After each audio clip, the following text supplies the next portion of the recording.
Yo, what's up, everybody? Welcome to another episode of Downtime with Downstar, episode 127. And today we are here via Skype with Nick Hinton. Nick, what's up, brother? What's up, man? Thank you for having me. Of course. So, Nick, you are the author of the Saturn Time Cube Simulation. Is that correct? Sir. How long ago did that book come out? In September. On September 22nd, I released it. Awesome, man. So for everybody listening right now, can you give us a quick backstory of who you are and what you specialize in? Yeah, so, I'm Nick Hinton.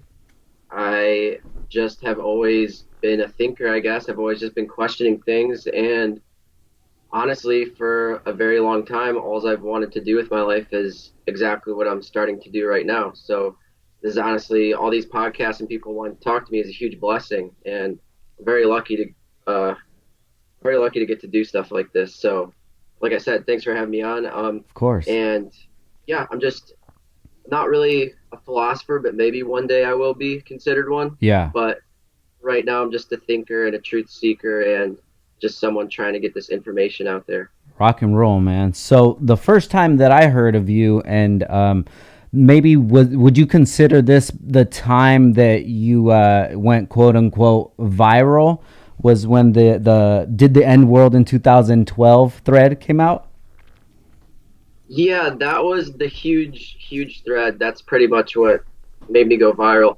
Right before that, I had released the sorry, let me turn my phone off. No worries. But right before that, I had just released the Saturn Time Cube thread. And that went like semi-viral. It got like thousands of retweets, but nothing close to the 2012 thing. But I think the Saturn thread is what got me a little bit more of an audience of people who are interested in those types of things. Got you. And so that's what really blew up the 2012 thread. And I think the 2012 thread was like easier for people to understand. So that one went huge. Got you. So before we get into that one, because that one is extremely interesting to me, could you give us a quick breakdown of what the Saturn Time Cube simulation is? Yeah. So there is no like easy way to go about explaining this, because it's so, there's so much that goes into it, and that's why I had to do the thread. That's why I had to write a book about it, because it's really hard to explain. But basically, it all stems from the fact that there is a giant 20,000 mile wide hexagon on top of Saturn. And a lot of ancient religions, they worshiped Saturn. And a lot of the gods that we hear about from antiquity actually originated from Saturn, such as Kronos, which was the god of time. And, in a lot of movies these days, there's the Time Cube, the Tesseract, which is in like Avengers and Transformers and Interstellar, 2001: Space Odyssey. There's kind of a reference to the Time Cube. And yeah, so the Time Cube is always associated with Saturn. And so I kind of like break it down and go into a lot of detail about how I think that this cube is a representation of like our reality. I think that the cube is symbolic of the simulation, the time cube that we live in. Like, so there's these giant black cubes that are quantum computers. They're called D-Wave quantum computers, and the creator of them even says that we use these computers to interface with parallel universes and, look in other dimensions and all this crazy stuff. So I think that the nature of our reality is something like that, something like a quantum computer. So it's all based on simulation theory and religions and pop culture and myths and stuff like that. So when it comes to conspiracy theories, do you feel your interest going more towards those kind of theories rather than like JFK or anything? I like to focus on like the broader scope. Like I used to dig deep into all that stuff, like, Illuminati and assassinations and like, just Satanism and stuff like that, like Satanism in high places, these secret societies. But I kind of strayed away from that because I think it all ties into Saturn. I think Satan is Saturn, because there's a six-sided shape on top of its North Pole. It's the sixth planet from the sun. Saturn Day is the sixth day of the week, and that's the day that the Black Mass happens, where Satanists go to worship. So I think all of this Satanist crap is like a diluted version of what the original religion was, which was Saturn worship. So they're really worshiping Saturn. Wow. Now, your book that you released, how long is it? How many pages is it? It's like 100 A pages. hundred pages, and what do you retail that for? I just did a sale for $17. I'll probably bring it back down to 17 on some random days, but it's usually 22. And where can people purchase that at? Just on my Twitter. Okay, got you. So all of this, this newfound attention, how have you been dealing with it? It's really cool, and it's what I've always wanted. Sometimes it can be extremely overwhelming and like stressful, but for the most part, like I said, it's what I've always wanted. So I have to be grateful for it, and I have to learn how to deal with it. Yeah, it's crazy with this like content creating stuff, man. You never know when the right person is gonna hear it or when you're gonna get that quote unquote break, you know? Right? Yeah. It seems like like when I was struggling to try and go viral or whatever, just be heard. I was like, it must be all luck, but I think all success, even, I don't like to consider viralness on the internet success, but I consider like, I think the key is persistence. You're bound to find that lucky break if you're always throwing stuff out there. You know what I mean? Yeah.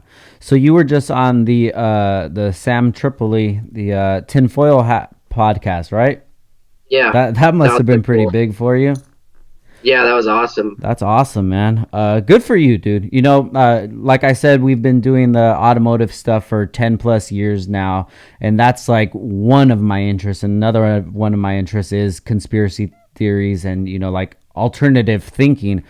Yeah. And with this podcast, man, I didn't expect it to be as well received as it is, and that's really motivating, and it just keeps me going more and more, and just having conversations like this, man. This is nothing that would ever have transferred over to the automotive community if I would have stuck in that. So Right, right. I totally get what you mean with you just got to keep throwing it out there, and you see what sticks. So the one that really brought my interest to you, and I'm not even sure how I did see it, was about the world ending in 2012. And if I was just to bring this up to just like a random friend or something, they would automatically think that I'm crazy. So for one, can you give us kind of the breakdown of that, and then after that, I want to know how you explain these kind of things to somebody who's not really even into conspiracy theories. I know that's like a loaded question, but Yeah. Well, I mean, so the whole idea that the world ended in 2012 stemmed from the fact that, the Mayan calendar says that it's going to be the end of an age. So I was thinking maybe metaphorically this world ended, the world as we know it ended, and a new world started. yeah. And that's kind of what the calendar was exactly trying to say. And but also in 2012, something weird happened where, CERN, which is this giant facility in Switzerland, they smash atoms together at near light speed, and they're looking for other dimensions and mini black holes and all sorts of crazy stuff. And Stephen Hawking actually said that, he was worried that them doing experiments like this could actually cause a catastrophic vacuum decay, which is basically where the universe just is gone. It's just destroyed.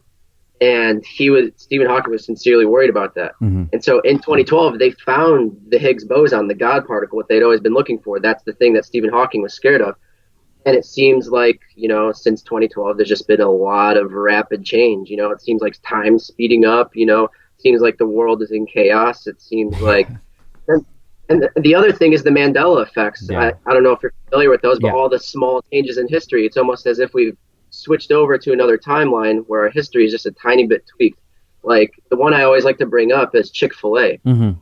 Like I remember Chick-fil-A being CHIC filet and not CHICK. When I tell people that, so many people are like mind blown by that. Yeah. A lot of people are kind of numb to the Berenstain one because they're like, yeah, whatever. Like I've heard that so much. The Chick-fil-A one is like, dude, I can remember driving in the car, passing Chick-fil-A and being like, why the fuck they spell it like that? I don't like that. This looks weird. And then when I saw it with the K, I was like, no freaking way, dude. I know I had those thoughts before. Yeah. Do you think there's any way to prove that that there's that our memory would be correct as far as over history, quote unquote history? So I'm not like super smart at quantum mechanics. I don't think it's so confusing to try and, you know, understand all that stuff. But so I personally don't think there really is a way, but a few of my friends who are really well versed in this stuff, they think that it might be possible to create a quantum blockchain. And so don't ask me how this works, but basically something along the lines of you would have information that's quantumly entangled. And if that entanglement ever broke, then you would know that history actually changed. But right now we really don't have a way, because you can't study the physical world and look for physical evidence if that stuff is changing. You know what I Yeah, mean? yeah. And so the second part of my question, how do you have these conversations with like a quote unquote just normal thinking person, or do you kind of just strive away from that? I mean, so with all the stuff going on, I don't really meet too many people anymore that aren't into it. I feel like the world is changing so much, and that there's so much like stuff in the news and just like so much stuff going on that a lot of people are questioning the reality. And that's why I think right now is the right time, and that's why that stuff went viral, is because people are actually, their consciousness is, I think we're going through like an evolution of consciousness. I think our consciousnesses are raising, and we really are entering a new world. And so I think people are starting to question a lot more, so it's a lot easier to talk to people. But when there are non-believers who just like come up to me and ask me questions, I will just, you know, bring them in subtly. Like, don't throw it all in their Yeah. face out all at once. Or like, how I use the threads. It's like you start off with a very basic thing, and then you explain that, and then you connect the dots for them, rather than be like, like the crazy conspiracy theorists with the stuff all over the walls and like the red Yeah. thread. Yeah. So what's the theory that you like to start off with, which to like ease somebody into it? I don't know. I mean, I think Saturn Time Cube is just my favorite one to talk about in general, because when you just point out to people that there's literally a giant hexagon that NASA found on top of Saturn, that's already piquing people's interest, because the average person trusts NASA Yeah. kind of, and so they're like, "Oh wow, that's a real thing that I just haven't heard about." Yeah. And then you bring it to history, and you're like, "Well, they used to call Saturn Kronos, the god of time," and then it's just like, Got you. So and so there's actual pictures of this hexagon on the top of Saturn? yeah, you can just search up Saturn hexagon. There's a whole Wikipedia article, and it's Whoa. on NASA's website. That's And there's also articles on NASA about the creepy sounds coming from Saturn. There's these really, they call it the eerie sound of Saturn, and so all this whole conspiracy has to do with frequencies and stuff like that. So I'm like, if Saturn really is emitting a frequency that's creating a simulation, that sounds wild if I don't connect all the dots, but it makes sense that there'd be creepy sounds coming from Saturn. So like I said, if you present all the information in a very organized way, it just lines up and makes sense. Now, when you are going to make one of these threads, everybody listening, I want you to go ahead and check out his Twitter. We'll have the link below. But you have a lot. I think you have a thread of all your threads, right? Yeah, yeah. So a lot of them that I see is like Flat Earth, Denver Airport, Deja Vu, things like that. How do you go about deciding which thread that you want to make, and what's that process like? I've actually never made a flat Earth thread, just to Okay, got just you, to, got you, got just to you. put that out in the open. I don't want to trigger anyone and have them be like, "Oh my God, he's crazy, he's an idiot," because I I refuse to talk about flat Earth or globe Earth. I look at reality as a realm. It's just the dimension that we exist in. I don't know what the shape is. I've never been up in the sky. got you, got you. Okay. So, but when I'm deciding what thread I want to make, it's literally just what I'm interested in at the time. It's Hmm. easy to write about if I'm really interested in like studying it at the time. And how long does something like that take you before you're ready to post it? Literally all day. I'm not even kidding. Sometimes they can be so short and you read them in like 20 minutes and I'm like, "Oh my God, I spent all day doing this, Yeah. doing this like 20 tweet thread." I was like, I can't believe that. But yeah, it takes a lot of like mental energy. So, are you going to evolve the threads into some other form of medium, maybe so like a podcast or videos or something like that? Um, I have people who are talking to me that they want to turn my threads into videos. already have a YouTube channel where I thought about talking about conspiracies, but I'm not really super interested in that. I just want to turn the remaining threads into a second book, just in case all of the other, in case it all gets deleted somehow, or if you just want to have it like with you, you know, in physical form, so you can't lose it, because you can't ever really Yeah. trust Twitter or the internet in general. And then, I just have other projects in mind. Like I'm working on this app right now. I mean, I'm not personally developing it, but I work with the team, and we also are looking at turning some of the projects we're doing with the app into like a documentary. And then I'm also at heart, I'm just an artist, so I really want to get into music and art and writing and like poetry and get into that again. Oh, So really? I might get away from conspiracies for a while and just go off on a different tangent and just do art. Yeah. So, like, what would you specifically want to be doing? Making music and honestly just talking to people and inspiring them. Yeah, that's sick, man. I definitely think podcast is a great platform for that, and it's super Yeah, easy too. The equipment is fairly inexpensive, and to get it out there is it's not that difficult at all. And one of the good things about podcasting is there's not really anybody that can pull it down, such as on yeah, YouTube or Twitter or something like that. I could just imagine one day waking up and your Twitter getting blocked or banned or whatever, and then all right. your hard work is just gone. Now, with these subjects that you go over, have you felt any sort of like pressure or threat to not speak about certain things? Oh yeah, for sure. There's Really? definitely certain things.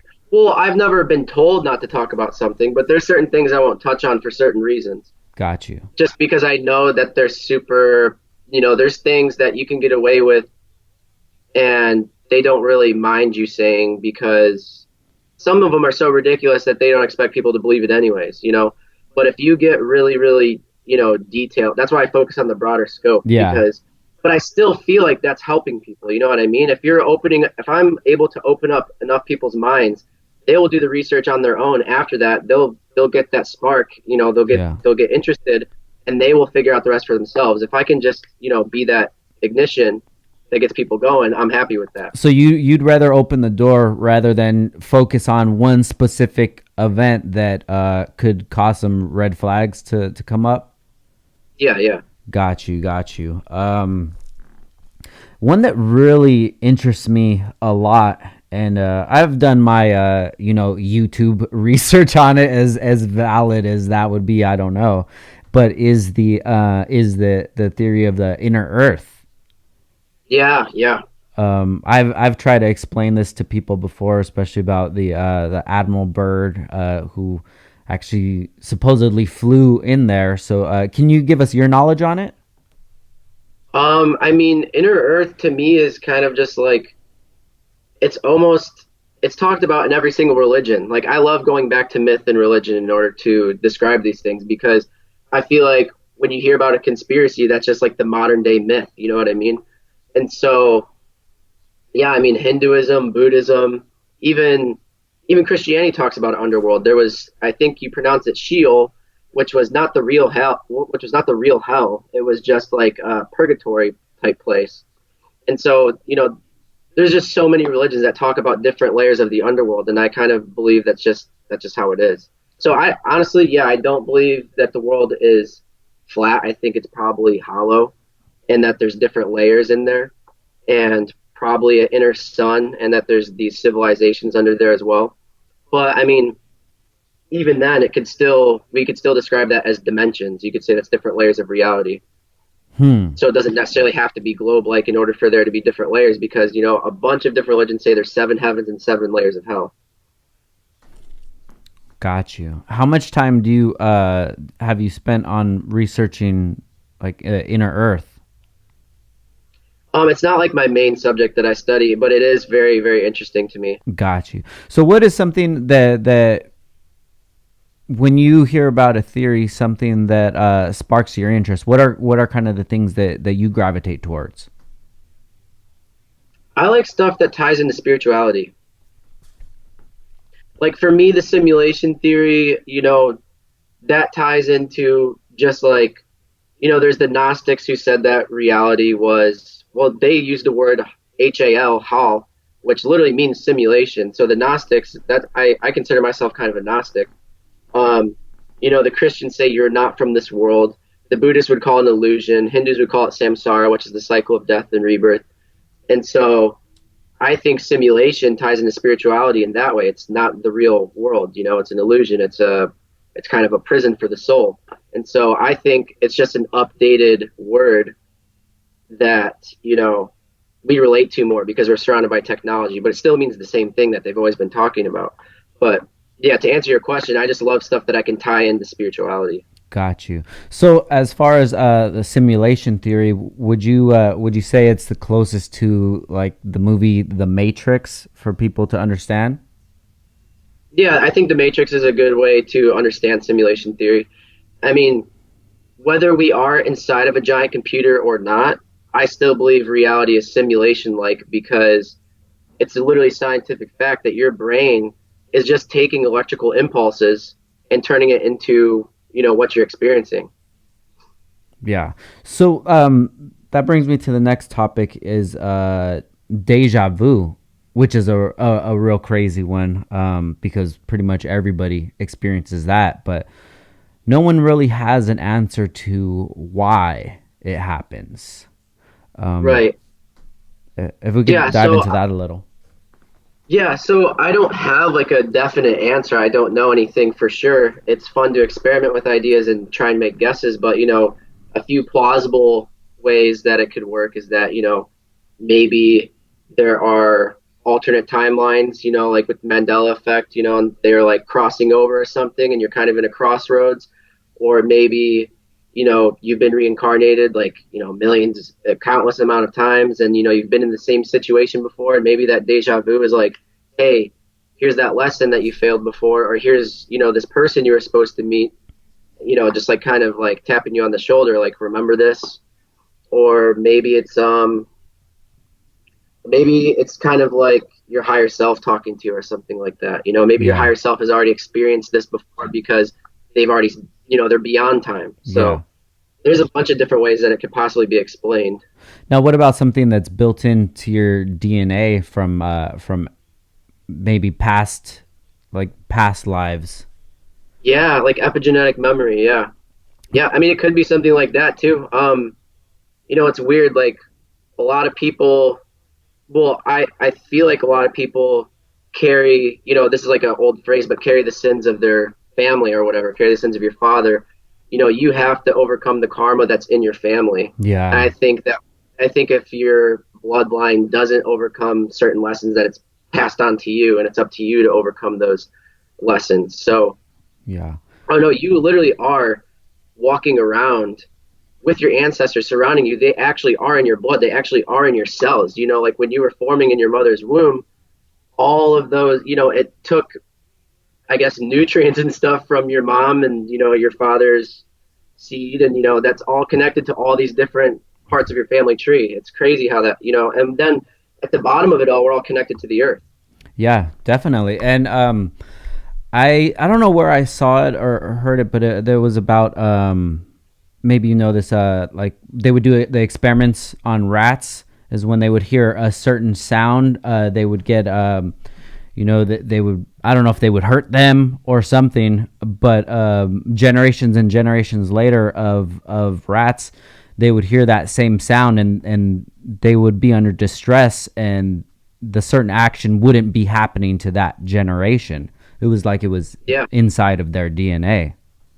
Right. Yeah. I've heard that experiment too. And actually, another experiment kind of similar that fascinates me is the hundredth monkey effect comes from this experiment or the study, I guess, where they noticed monkeys on this secluded island were learning how to, I think they were learning how to fish or something, but anyways, they're using tools. And so all the way across the ocean, monkeys across the ocean started to pick up on that same behavior at the same time. So yeah, Wow. so it was, they kind of theorized that after so many people, or after so many, um, members of a species learn something, that it just kind of clicks, and then everyone knows it automatically. That's what they call the hundredth monkey effect.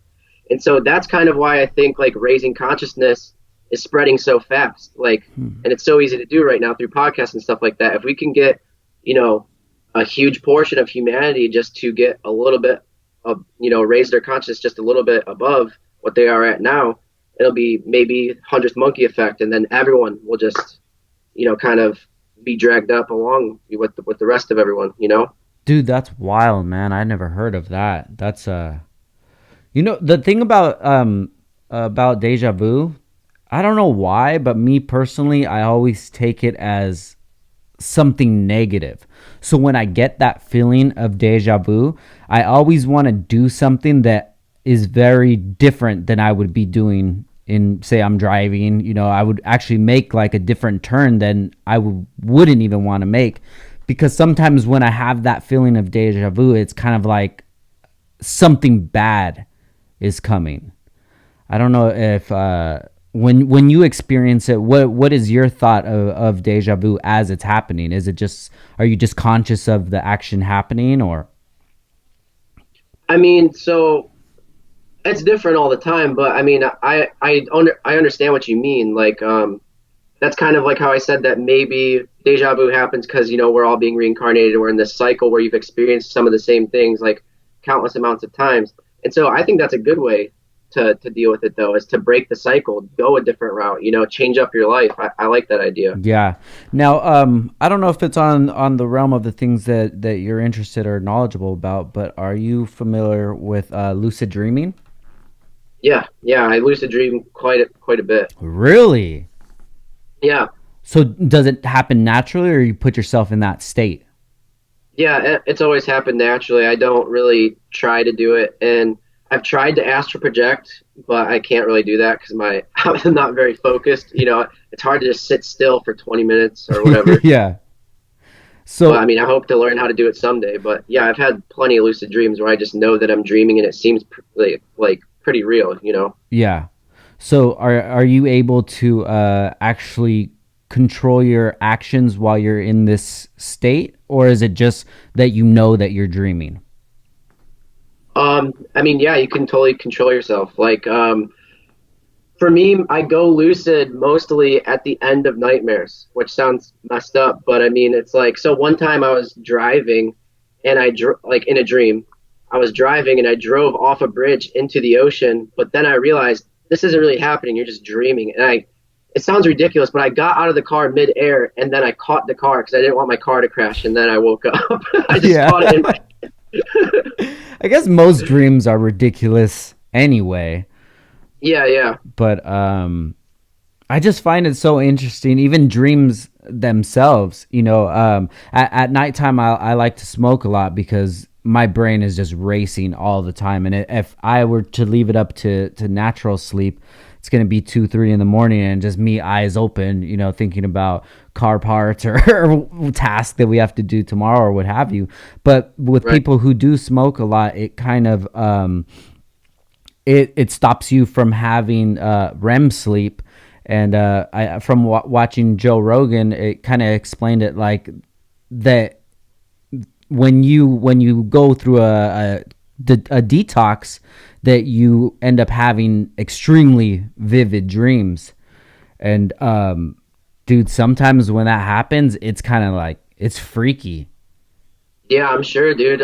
Like they're really intense. Yeah, extremely, man. And it will be like damn, dude, I'll wake up from that dream and it really, I don't know, man. I don't feel rested. I kind of feel like I was just living this other dream life, and then I wake up and I'm like, okay, now time to go live my physical life.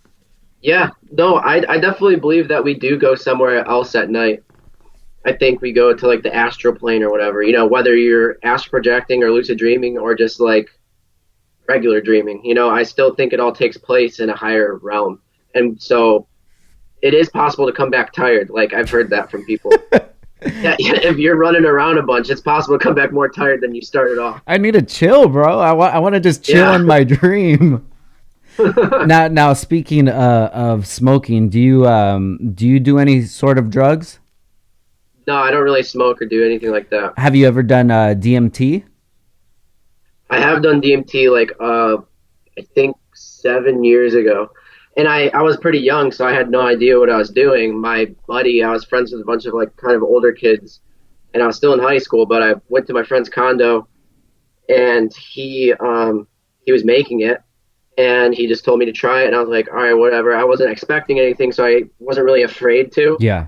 And so as soon as I hit it, there's just a kaleidoscope that explodes in your face, Mm. and yeah, just colors and shapes and everything, and then it all cleared away, and then I was like literally in a different place. Like I was when we did it, we were sitting outside in chairs on a porch, and it was like a beautiful day out, so it was like really good vibes, whatever. And but so once all the shapes cleared away, I was still sitting in a chair, but this time my dude wasn't next to me, and there was just infinite chairs going around into like a circle that went into the horizon, and I couldn't see the end of them. And there was like purple mountains and purple clouds and all this crazy shit. And I didn't meet any beings like people talk about. I didn't see Yeah. anything. I was just sitting there. And then like before I knew it, it wasn't long at all, but before I knew it, I was falling through the ground and back into the sky of like the real world or whatever. I was going like this, and like there was trails, like just millions of my hands, and like I was just looking at my hand, they all smacked together, and I was done. And I was just like, whoa. It's a really short trip, isn't it? Yeah, but my one buddy, he did it, and I can't say if this is a fact or not because I don't know, but I mean, I don't think he's a liar or anything, but Yeah. he told me that when he did a DMT trip one time, he literally came out of the womb, was reborn, lived a whole nother life that felt like 30 years, and he became a heroin addict in this other life and died, and then woke up and was back in his real world. Wow. I actually saw that on a episode of Rick and Morty, something like that. He But did that? no, it wasn't exactly that, but it was I think it was like they went into some sort of machine, and you end up living, and the dude's living like a terrible life where he goes to work, he hates his job, Oh, yeah, yeah, yeah. and then I you just seen come that. out and we're like, "Hey, how was your ride?" You're like, "What the hell?" Yeah, yeah. That's kind of something that really scares me about doing anything other than marijuana is, especially like hallucinogens or something like that, is that what happens if you end up going into that, and the concept of time kind of just disappears, and it could be 10 minutes in our time, but you could be living another life in the other.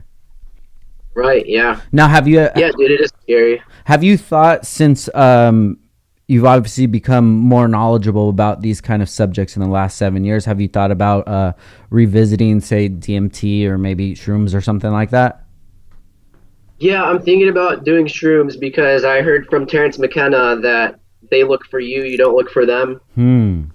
And you're not supposed to seek them out. It's kind of just when you're ready type of thing, and if you're meant to do them, they'll kind of find you. And like so lately my buddy's just been asking me, and I'm like, maybe this is how the shrooms find you, but I haven't felt like totally mentally prepared for it yet because I want to totally detox. Like I've been eating shit food. I want to like start working out again, and then like once I feel totally clean, I'll probably do some. Yeah, I've been thinking about it too. I've never done them before, but if if the opportunity comes up and if my wife is cool with it, I'll definitely do it for Yeah. sure.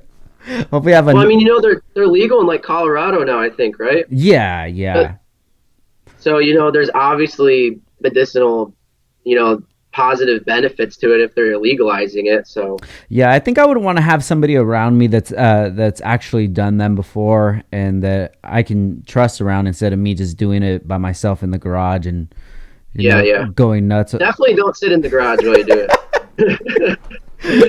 Now, But I mean, I did do them before, I forgot, but like not enough to like see anything crazy. It's like me and my friend like split an eighth and we were literally just standing outside in the rain and looking at the rain fall down the wall and we're just like, dude, that's beautiful. But that was Yeah. like as intense.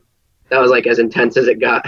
yeah, I think that most people that I've ever talked to, that's the way that they take it, just at a party or something like that, a bonfire. But I would want to take it to actually see what I can experience, like try to make Right. sense of it all.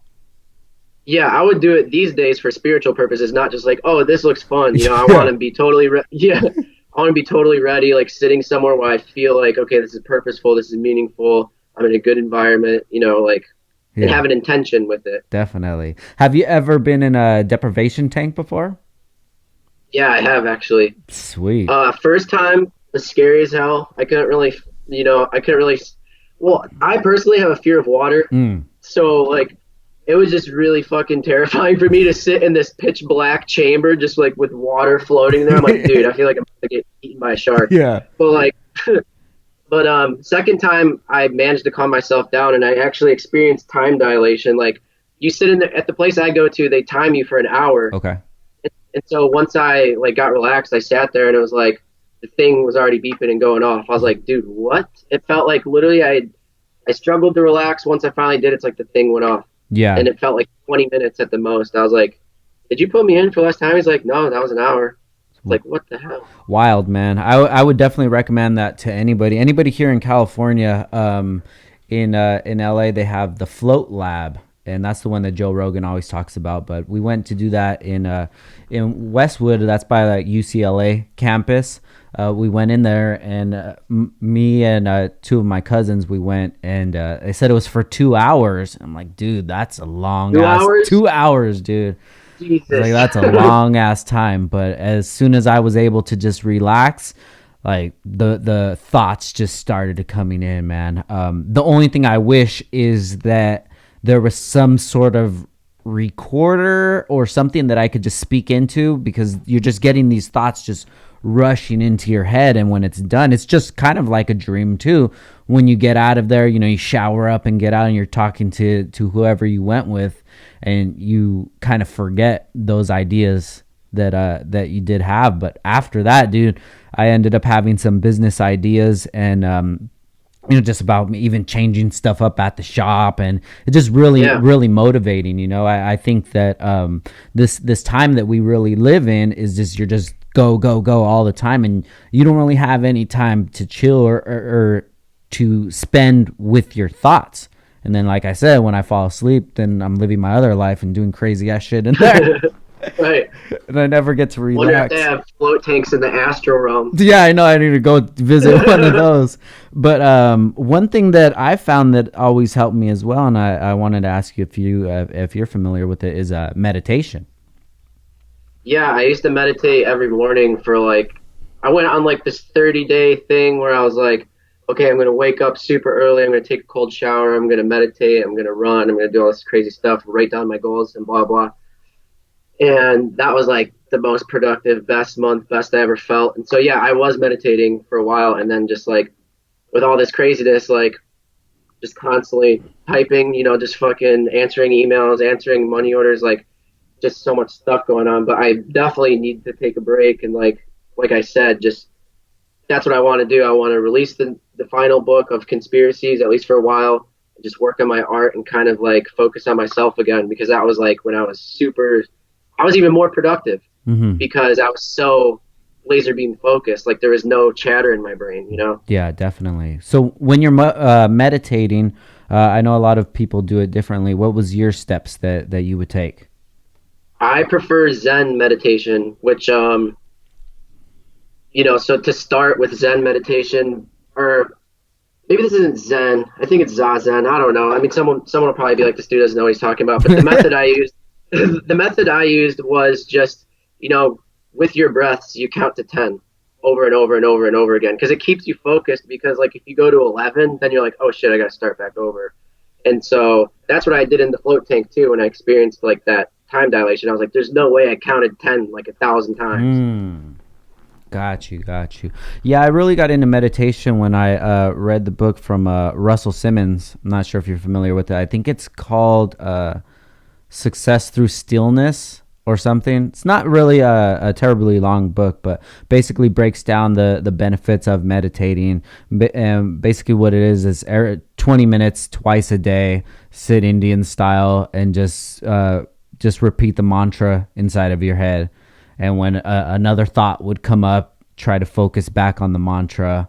And I mean, there's so many different types of meditation. Like some Buddhist monks, they have a type where it's like you can wrestle with the thoughts all you want, like you can become consumed with your thoughts. Like that's one method, but that definitely is probably the toughest one to do and not something I would do. But I've heard that you can even, they say like just observe your thoughts. Well, some people actually wrestle with them. Yeah. But I mean, one of my favorite things to do when I was meditating is it was summertime here in Ohio, so it was super nice out when I was doing all this stuff, and I would actually go outside and like have my like go barefoot and just like sit in the grass and just like be in the sun as it was coming up in the morning, and it was just awesome. Dope, man. So, what's the significance behind the cold shower? Cold shower is something I learned from Wim Hof. Have you heard of him? No. So Wim Hof is the Iceman. He's like literally learned how to do just like superhuman stuff. Like he has climbed Everest in his shorts. Yes. He's got Okay. he's like got the world record for swimming underneath ice and like some super cold water. And he's ran a marathon in the desert barefoot, and he drank a coffee before he started. He drank a beer when he was done. Like dude, he's like a superhuman. But he says it's all due to taking cold showers and basically his form of meditation, which is like super deep breathing. That's funny. My son, And like, he actually put me on to that guy. He was telling me about it.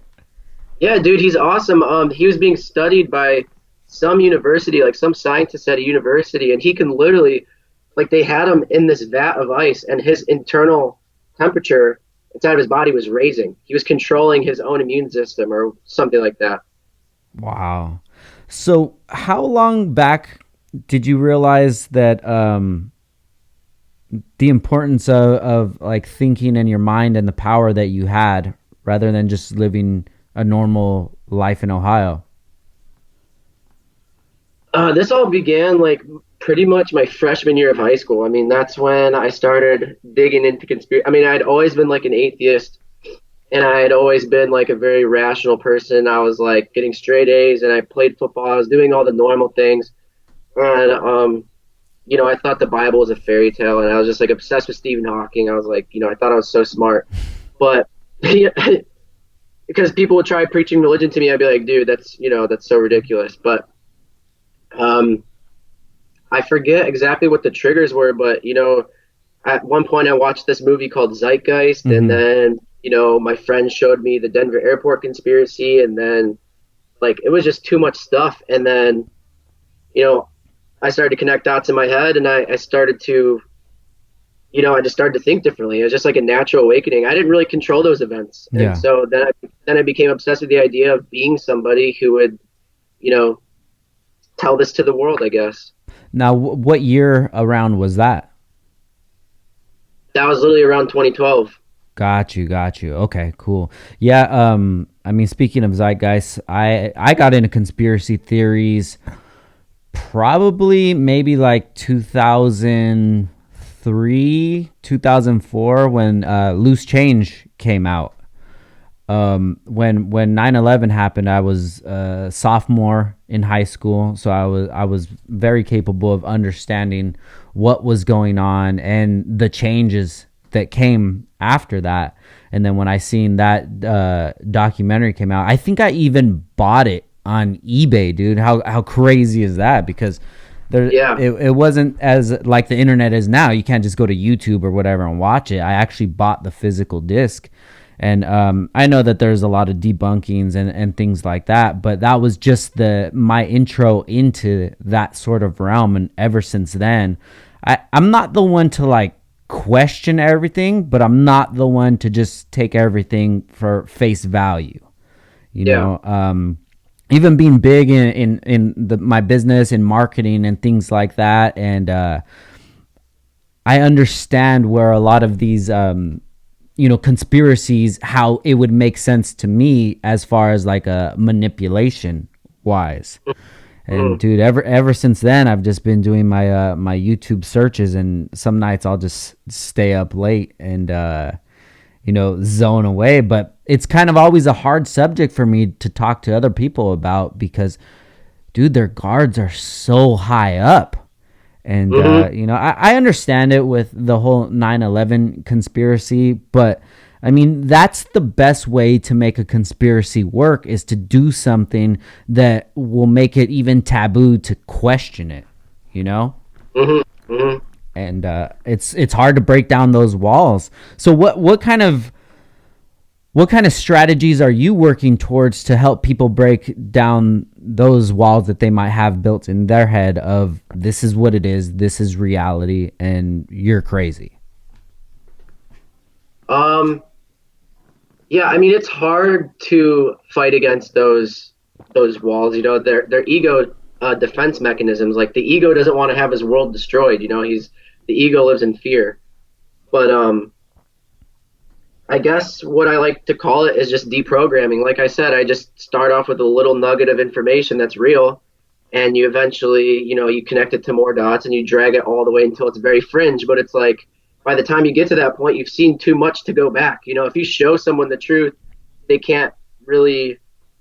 I don't know. I mean, some people will deny it until the day they die. You know, Yeah. that's just how they're built. But I mean, I'm honestly not really here for the people that have their guard up. You Yeah. know, I'm here for people that are already asking questions and already have some ideas kind of all spread apart, and I'm just trying to connect those for people. You know, it's like, how does the Loch Ness Monster and Bigfoot relate to frickin', you know, UFOs and, you know, Illuminati? Like, are all these things separate subjects? Are they all real? Are some of them fake? Do they all connect? You know, and I'm kind of like trying to be the middleman for some people.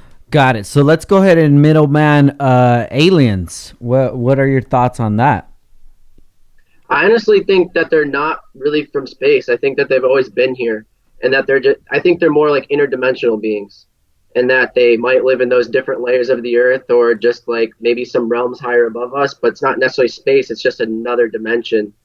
And like I said, I think they've always been here, but I think they show themselves more when the world is going through like transitionary phases. And so we're entering another transitionary phase. So I think we're about to see a lot more paranormal stuff, hence why people are starting to open their minds more. Now, speaking of paranormal, have you ever had any experiences with any ghosts? Yeah, kind of a decent amount. I mean, there was one time I saw something in my own house, but that wasn't like that wasn't like, I don't know, it was just really weird. Yeah. But I still don't know to this day if it was really real. But when I was in like 8th grade, me and my friends were playing with the Ouija board, and I don't know if it was like some psychological trick of the mind or something like that, but I could swear that my friend got possessed, and that house is like extremely haunted. And like I'm back home right now, like I'm gonna be here for 2 months, and like I pass that house all the time when I'm going places, and it's just weird to look at it. Like my dad told me that it's always up for sale. Like people don't stay there for like more than a year. And like one time, like after high school, me and all my friends, like we met back up there again because his parents owned it for a while longer and just kept renting it out to people. And like we went there, and it was just like super creepy. Like there was a chair in the garage with 2 spotlights pointing at it, and there was like all these scratches on the post, like the post to the stairs.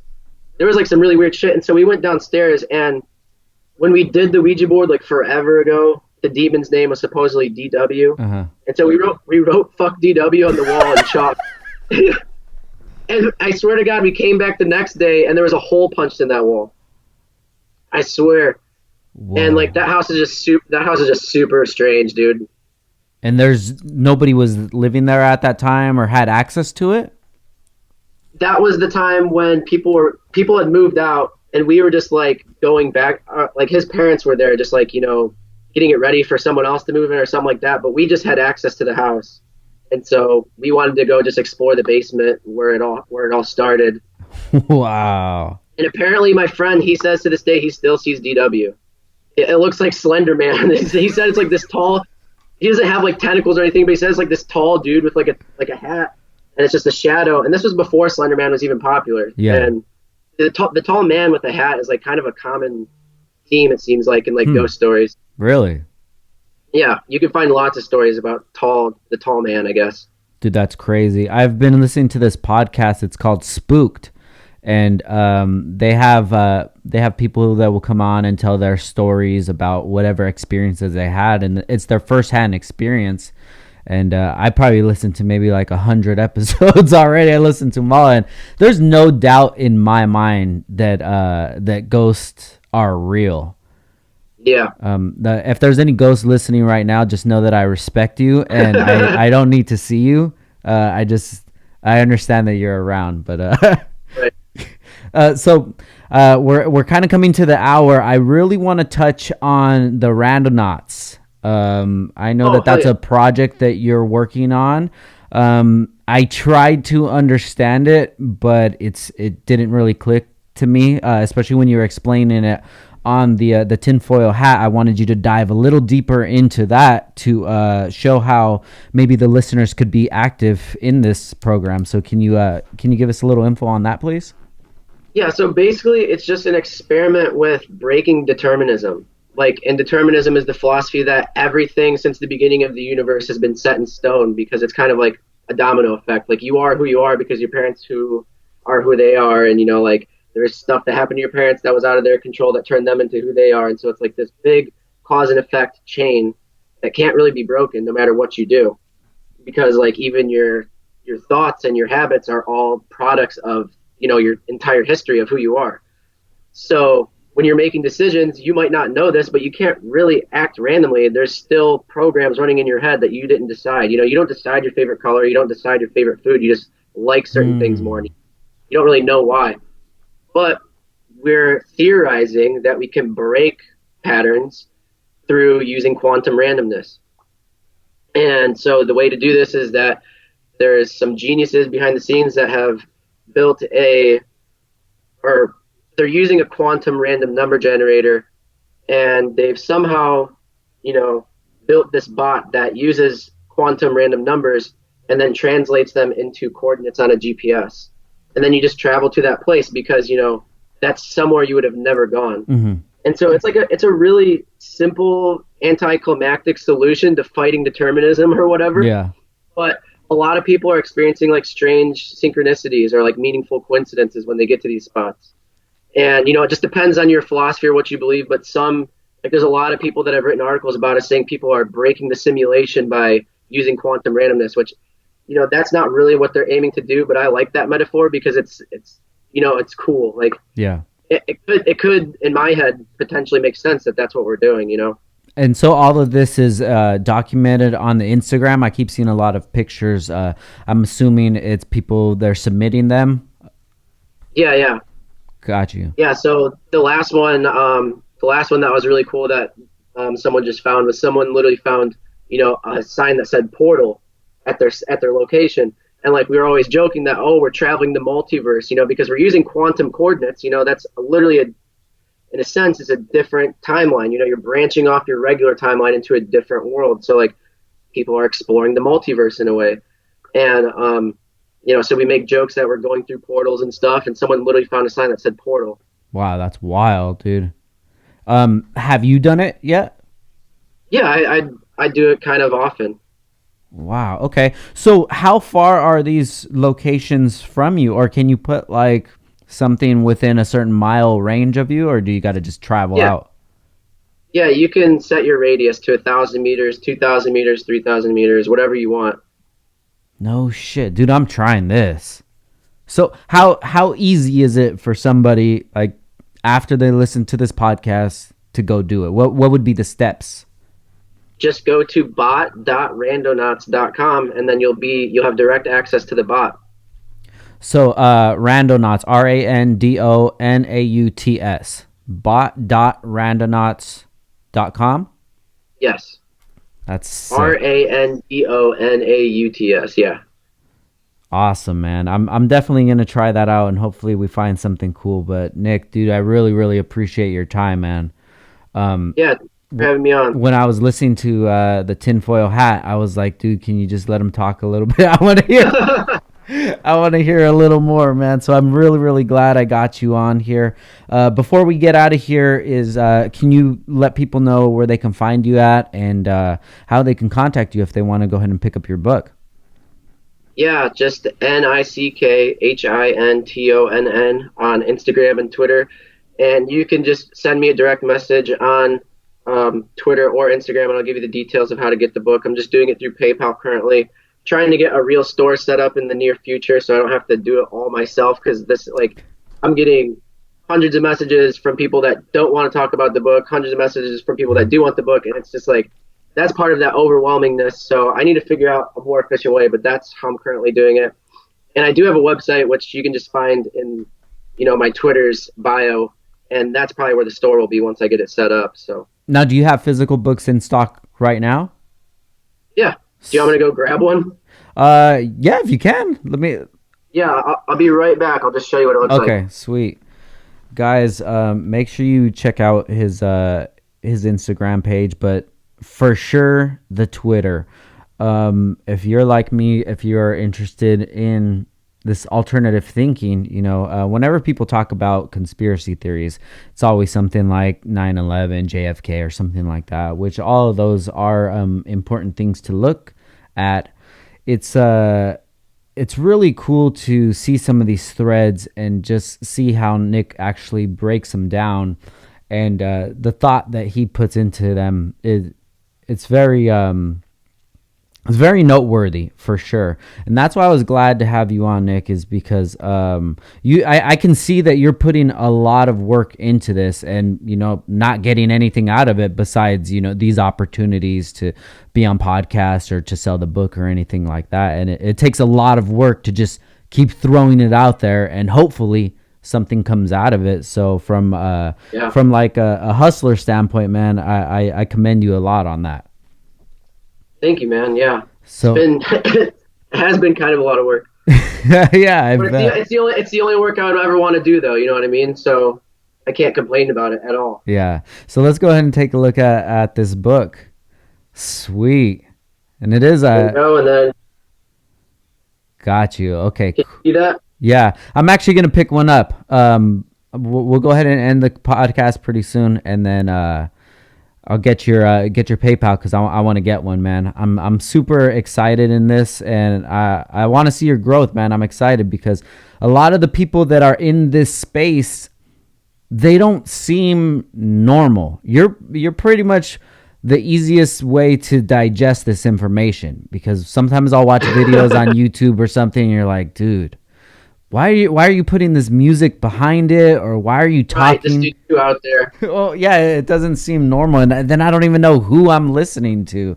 I don't know what this guy what this guy's motive is, but I'm excited, right, man. Yeah, and the creepy music stuff is just corny. Like one of my goals with this is to also not make it terrifying. Like people are like scared when they hear these theories. Yeah. Like, dude, does that mean like they're gonna come after me? It's like, just relax, man. Like, I don't know, the world is a dark and scary place, and it's always been, but like the point of being aware isn't to drive yourself crazy, it's to make yourself better. I think that there's a lot of positive things that come out of acknowledging the darkness in the world. I think that's how you become a fuller person. But it's not all scary. It's like,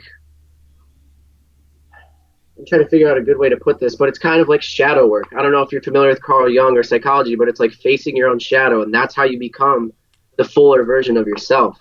A tree cannot grow to heaven unless its roots reach down into hell. You have to go through stuff to be the best version of yourself. So I think that's kind of part of it. You're just stretching your brain. You're becoming a better thinker. You're building your imagination, and that's how all good things are made. Everything starts off as an idea. So you have to have an open mind to create ideas. Dude, I love it. Nick, thank you so much for your time, man. I really appreciate it. I wish you the best of success, and hopefully we can have you back on here again in the future and talk about your experiences you've had in between then. Definitely, man. Thank you. Of course. Guys, thank you for listening. Once again, this is Downtime with Downstar. Make sure you check out Nick. I'm going to have his information below. This is episode 127, and we out. Peace.